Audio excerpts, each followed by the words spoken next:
विश्वानि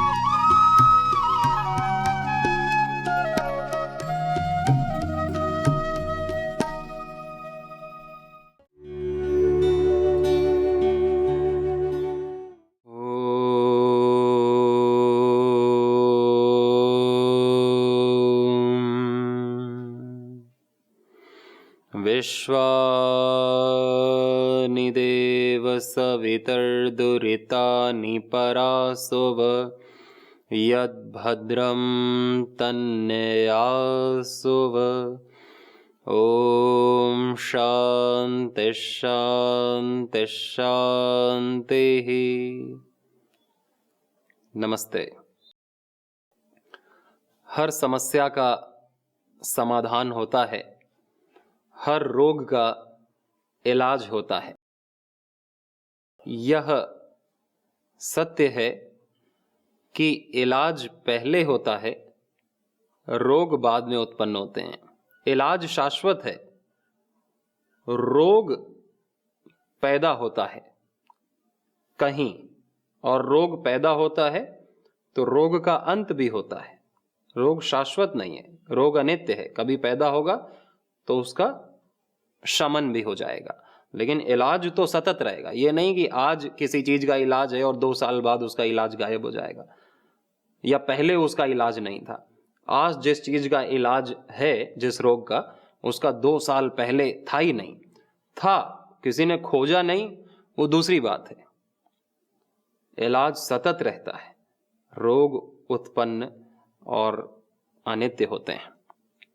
इसी तरह हर समस्या का समाधान सदा होता है हमारे आसपास ही।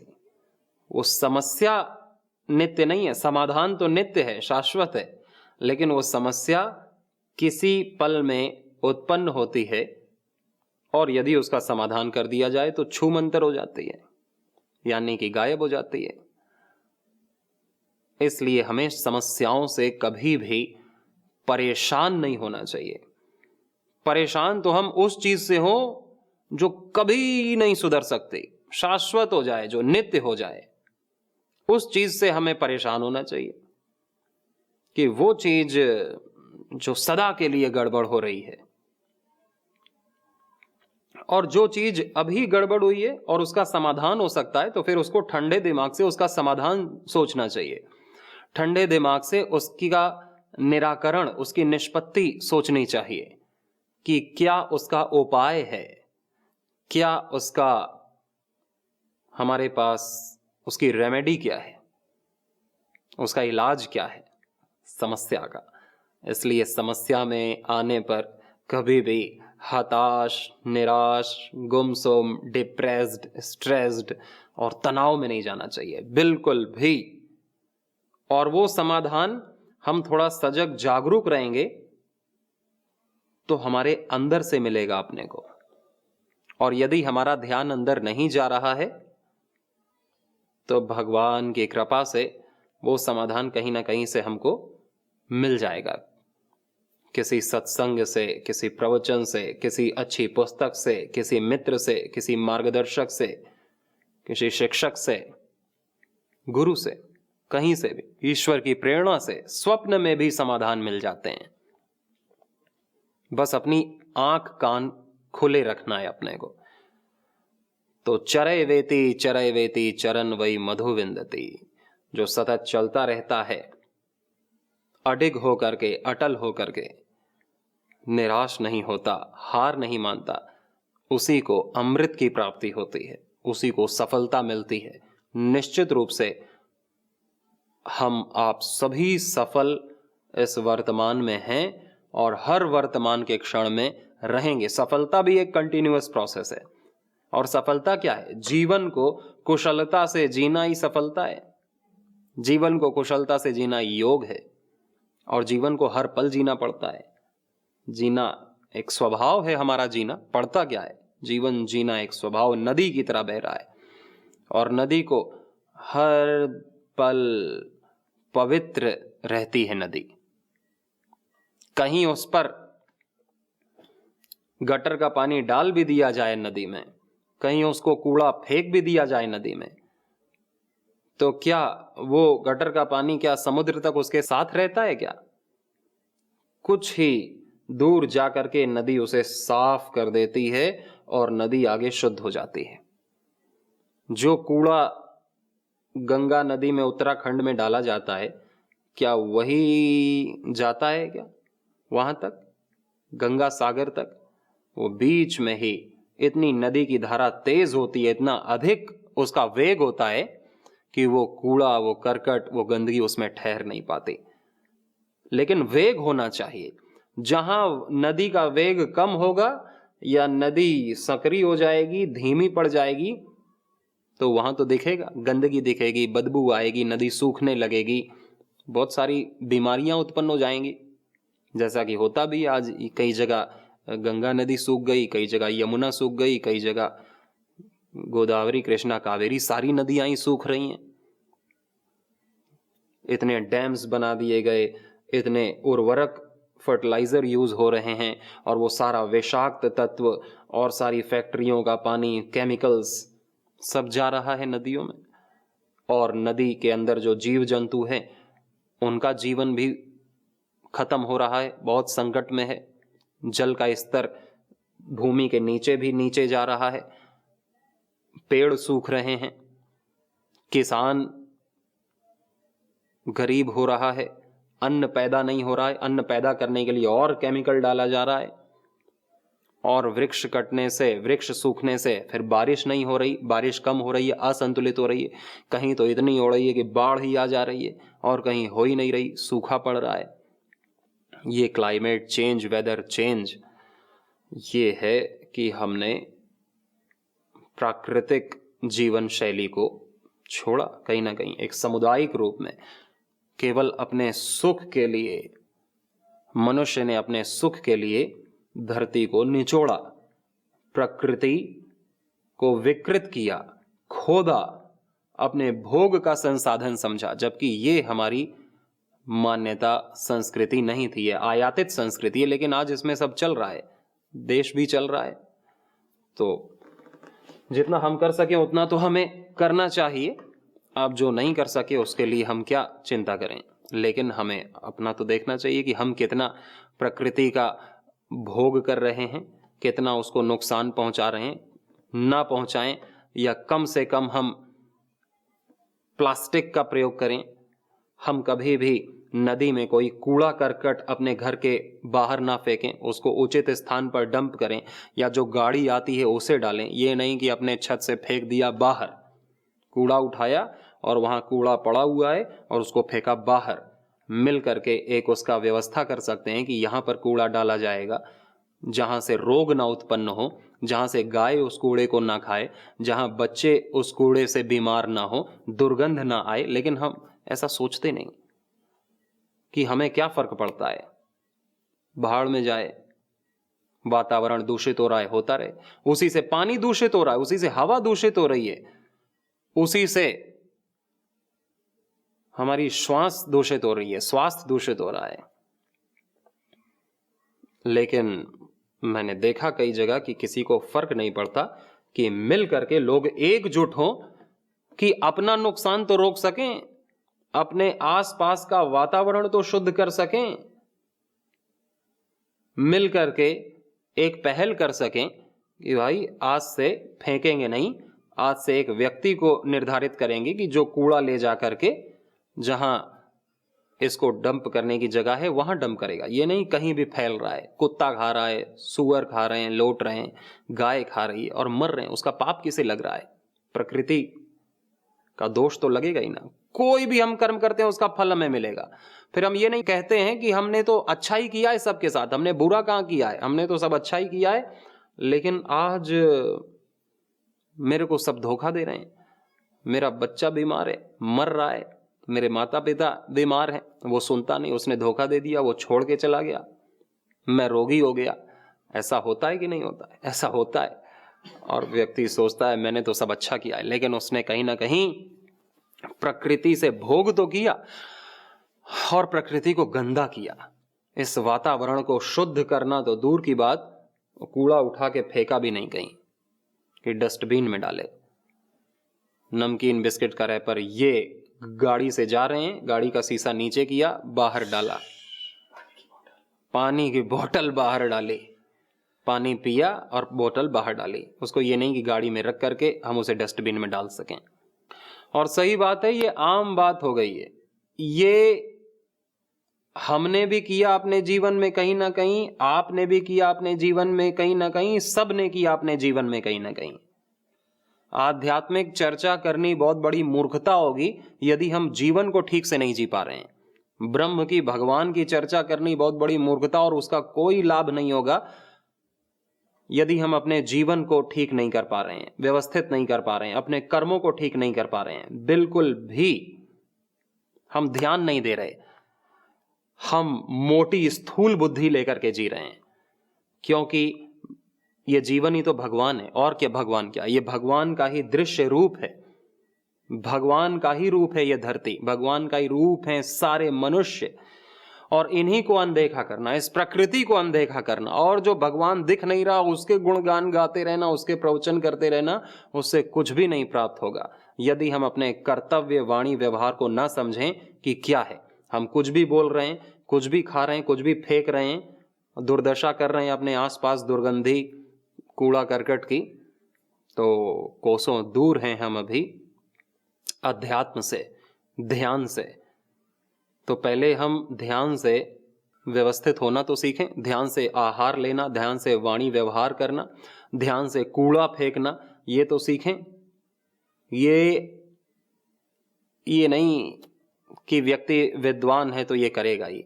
पढ़ा लिखा व्यक्ति भी बोतल फेंक देता है।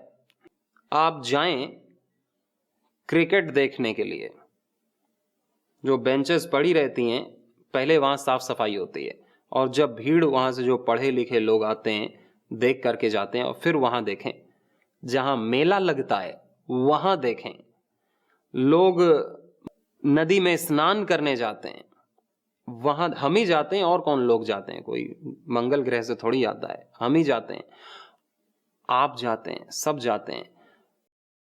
तो फिर हमें प्रयोग करने का भी क्या अधिकार है? या तो हम उसे अपने पास रखें, उसको जगह पर डंप करें, बहुत ज्यादा जरूरी है, या हम कहीं भी देखें कचरा तो हम उसे साफ करें, और साफ करने से ऐसे सफाई अभियान चलाएं कि दूसरों को प्रेरणा मिले। जैसे संत गाडगे बाबा हुए एक, अमरावती में उनकी समाधि स्थल है महाराष्ट्र में, कि जिन्होंने सफाई अभियान चलाया, स्वयं अकेले, किसी से कोई अपेक्षा नहीं की, किसी के घर के सामने कूड़ा है तो सफाई कर ली, और किसी से कुछ मांगा भी नहीं, खाने को भी नहीं मांगा, किसी ने दे दिया तो खा लिया, और फिर वही अपनी सफाई करनी शुरू की। एक दिन में एक गांव साफ करते थे, और फिर दूसरे दिन दूसरा गांव। तो लोगों ने उनकी समाधि तो बनाई, उनकी पूजा तो की, उनकी फोटो तो रखी, लेकिन बहुत कम उनके लोग ऐसे हैं जो आज उनके आदर्शों पर, साफ सफाई के आदर्शों पर चल रहे हैं। इस पर चलना बहुत ज्यादा जरूरी है। स्वच्छता अभियान चलाया जा रहा है हमारे प्रधानमंत्री आदरणीय मोदी जी के द्वारा, बहुत सारी संस्थाओं के द्वारा, लेकिन ये जागरूकता बहुत ज्यादा लाने की आवश्यकता है। व्यक्ति को, व्यक्ति से ही राष्ट्र बदलेगा, ये नहीं कि सरकार ही बदलेगी। कुछ काम तो व्यक्ति को स्वयं करना पड़ता है, कि अपने घर का कचरा तो वो कम से कम ठीक जगह डाले, कि ये भी वो सरकार आएगी कचरा उठाने, नेता आएगा, एमपी एमएलए आएगा, हम उनसे अपेक्षा करते हैं, करनी भी चाहिए, सही है, लेकिन हम दोषी ना बने। हम दोषी नहीं बनेंगे तो अच्छा है, नहीं तो हम दोष गिनवाते रहेंगे नेता के, मंत्री के, संस्थाओं के, अफसरों के, और हम अपने नहीं देखेंगे कि हम क्या कर रहे हैं। हम जो घर में काम करते हैं वही बच्चों को भी वही शिक्षा मिलती है, कि हमको फिर माता पिता कहेंगे नहीं कि बेटा ये आपने इधर डाला, इसको जाकर के डस्टबिन में डाल के आओ, या नहीं डालना। और अगर बच्चे से कह दिया तो वो इसको याद रखेगा और वो कभी ऐसे फेंकेगा नहीं। लेकिन बस ट्रेन से जा रहे हैं, पानी की बोतल बाहर फेंक दी, बिस्किट बाहर फेंक दिया, मूंगफली का ऐसे ही फेंक रहे हैं किसी के भी ऊपर, तो क्या संस्कार जाएगा? और हम किस बुद्धि से जी रहे हैं, किस बुद्धि से जी रहे हैं? इसे कहते हैं बुद्धि की सूक्ष्मता। मोटी बुद्धि नहीं सीख पाती, नहीं कर पाती, भूल जाती। आपकी हमारी बुद्धि मोटी नहीं होनी चाहिए, इसलिए हमको प्राणायाम करना है, इसलिए हमको अपनी वाणी को मधुर बनाना है, धीरे बोलना है, धैर्य पूर्वक जीवन जीना है, अपने वाणी व्यवहार आचरण में मधुरता लानी है कि जिससे सात्विकता आए इस बुद्धि में। जितनी बुद्धि सात्विक रहेगी उतनी शुद्ध रहेगी और उतनी सूक्ष्म रहेगी, उतनी अच्छी से चीजों को डील कर पाएगी, देख पाएगी। और नहीं तो हम जितना राजसिक व्यवहार करेंगे, उतना जितना तामसिक व्यवहार करेंगे, उतनी बुद्धि भी राजसिक और तामसिक हो जाती है, जो अपने को और दूसरों को हानि पहुंचाती है, इस धरती को, प्रकृति को हानि पहुंचाती है।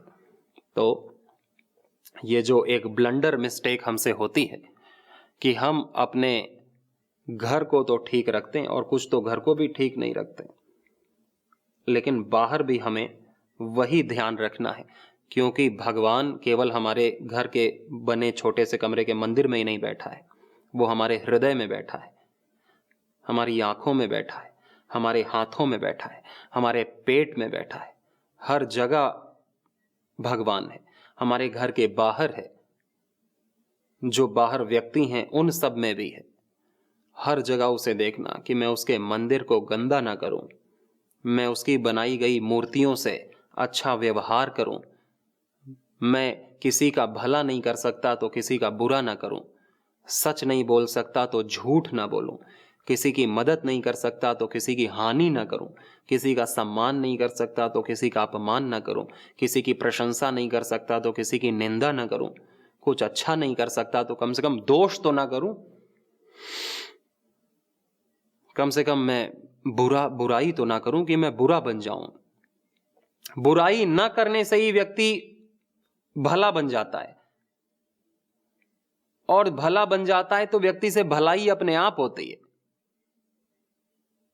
भलाई अपने आप। ये बहुत बड़ा सत्य, दार्शनिक सत्य है जिसे हमें जानना है। ऐसा नहीं कि हम बुराई भी करते रहें और सोचें कि थोड़ी सी भलाई भी कर दें तो हम भले हो जाएंगे।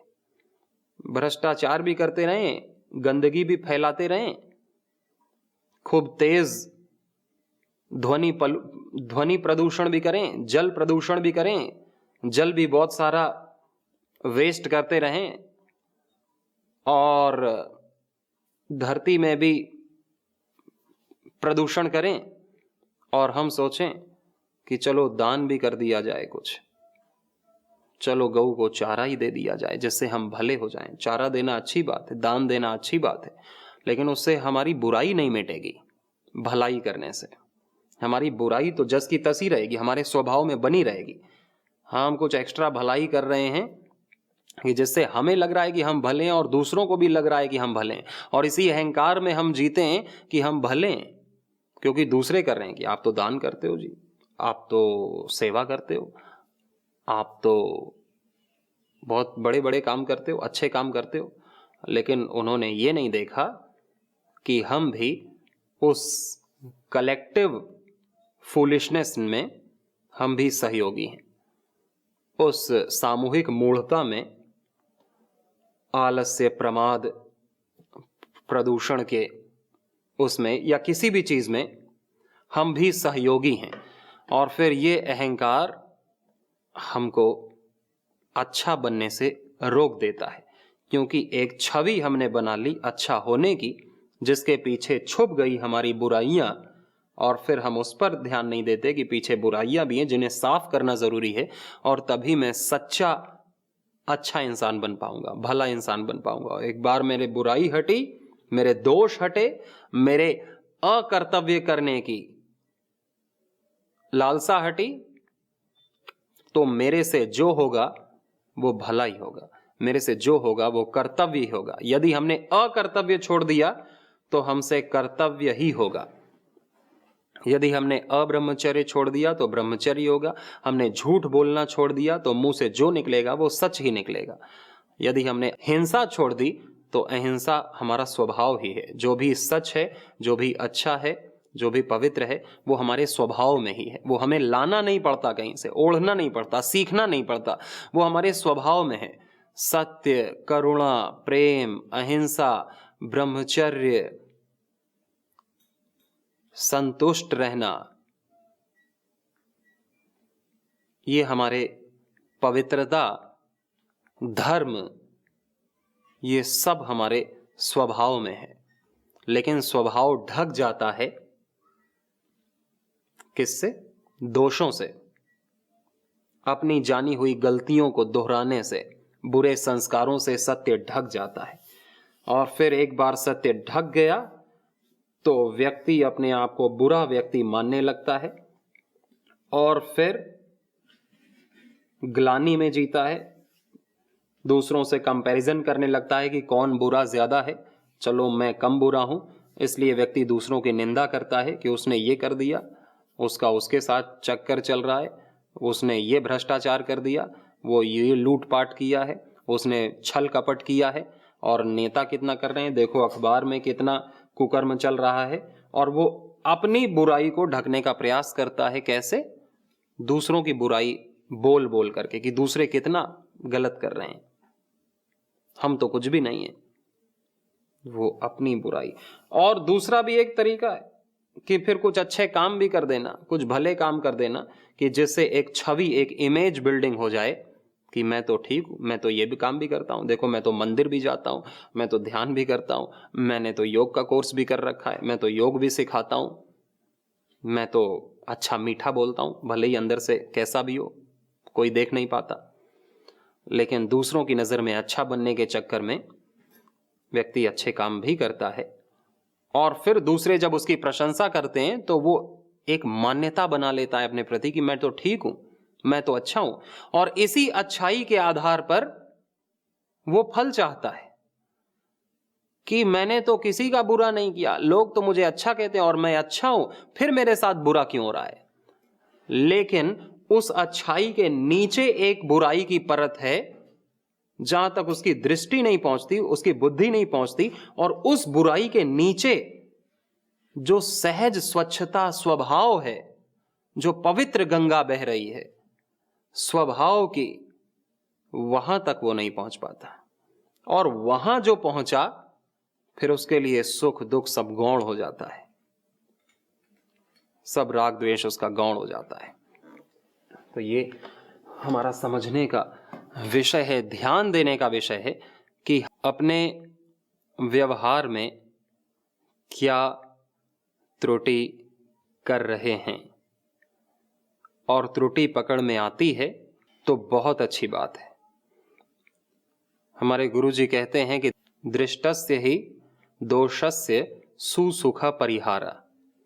अपने दोष को दूर करने के लिए अपने दोषों को जानना बहुत जरूरी है कि ये दोष हुआ, ये पकड़ में आया। अपने दोषों को जानना बहुत ज्यादा जरूरी है। और दोषों को जानने के लिए ये अच्छा बनने का जो ईगो है, अच्छा बनने का जो ये दिखावा है, आडंबर है, पाखंड है, दंभ है, अहंकार है, इसका चोला उतारना पड़ता है। इसका उतारना पड़ता है कि हम अपने आप को नग्न देख सकें कि क्या दोष है, क्या बुराई। और दोष को एक बार देख लिया कि दोषों का खत्म होना शुरू। दोषों का खत्म होना तभी शुरू हो जाता है जब हम दोष को देख लेते हैं कि ये दोष है। और अगली बार दोष होगा तो हम देखते रहेंगे, जानते रहेंगे ये दोष है, और फिर उसके से बच जाएंगे। या तो कर देंगे, फिर बाद में समझ में आएगा कि ये दोष है और फिर अगली बार बच जाएंगे। एक समय ऐसा आएगा कि हम दोष को पहले ही जान लेंगे और उससे बच जाएंगे। लेकिन उसके लिए हमको तप करना होगा। तप करके, तप क्या है? तप है द्वंद्व सहनम, सुख दुख में सम रहना। प्रभु के रास्ते पर, धर्म के, योग के, सतपथ के, राष्ट्र सेवा के रास्ते पर चल करके कोई भी चुनौती आए उसमें घबराना नहीं, उसमें निरंतर चलते रहना। यही तप है कि अपने कर्तव्य के पालन करने में चाहे कितना भी प्रलोभन आए या गरीबी आए, हमें अपने कर्तव्य का पालन करना है। कितनी भी चंचलता आए, हमें कितने भी प्रलोभन आए या गरीबी आए या मान अपमान सुख दुख हानि लाभ जय पराजय कुछ भी हो जाए, मुझे अपने कर्तव्य को नहीं छोड़ना। राष्ट्र सेवा का कर्तव्य, गुरु का कर्तव्य, प्रभु का कर्तव्य, ये मेरा कर्तव्य है। यही तप है। और तप से जो हमें बल मिलता है, उस बल के सहारे फिर हमारी साधना होती है। सेवा से हमें बल मिलता है। निष्काम सेवा से जो एक तप है, और उस सेवा से हमें बल मिलता है, और उसी बल से हम अपने आप को दोष रहित कर सकते हैं। निर्बल व्यक्ति कभी भी अपने आप को दोष रहित नहीं कर पाएगा। जो निर्बल है, बहुत कमजोर है, वो उस दोष को बार बार रिपीट करेगा, बार बार गलती करेगा, गलतियों का पहाड़ हो जाएगा और वो पहाड़ के नीचे दब करके ही जीवन समाप्त करेगा अपना। इसलिए अपने दोष को रोकना, ब्रेक लगाना कि ये दोष बाहर एग्जीक्यूट ना हो, इसको मुझे सावधान एक साक्षी बन करके देखना कि मैं दोष नहीं करूंगा। इसके लिए हमें बल की आवश्यकता होती है, मनोबल, आत्मबल की, जो कि तप से प्राप्त होता है। और तप होता है सेवा करके, निष्काम सेवा करके, कि मुझे किसी की कोई आवश्यकता नहीं है, किसी से मुझे कुछ नहीं चाहिए, मैं निरपेक्ष हूं, मुझे किसी से कुछ नहीं चाहिए, लेकिन मेरा सब कुछ दूसरों के लिए है, मेरा सेवा के लिए है। मेरी तन मन, मेरी श्वासें, ये सब कुछ मेरा राष्ट्र के लिए है। और बस धर्म की स्थापना करना और अधर्म का नाश करना, अपने भीतर से भी, इस समाज से भी। इस समाज में भी जो देशद्रोही तत्व हैं, उनका मुंह तोड़ जवाब देना, लेकिन ज्वर रहित होकर के, स्ट्रेस फ्री होकर के, अपने बस गुरु की आज्ञा में पालन कर रहा हूं। भगवान की आज्ञा यही है कि असुरों का संहार है और देवताओं का साम्राज्य हो। बस ये गुरु की आज्ञा है, इसलिए मैं कर रहा हूं। इससे ना मेरा को कुछ लेना न देना। मेरा ये जीवन है, और जीवन इसीलिए है कि धर्म की स्थापना हो और अधर्म का संहार हो। इसलिए हमको इस पथ पर, धर्म पथ पर नित्य निरंतर चलते रहना है, जिससे धार्मिक बल हमें प्राप्त होगा और उसी बल से ही हम कुछ भी कर सकते हैं। सभी को बहुत शुभकामनाएं। हम सभी बलवान हो, ऐसी प्रार्थना प्रभु से। सभी को नमस्ते।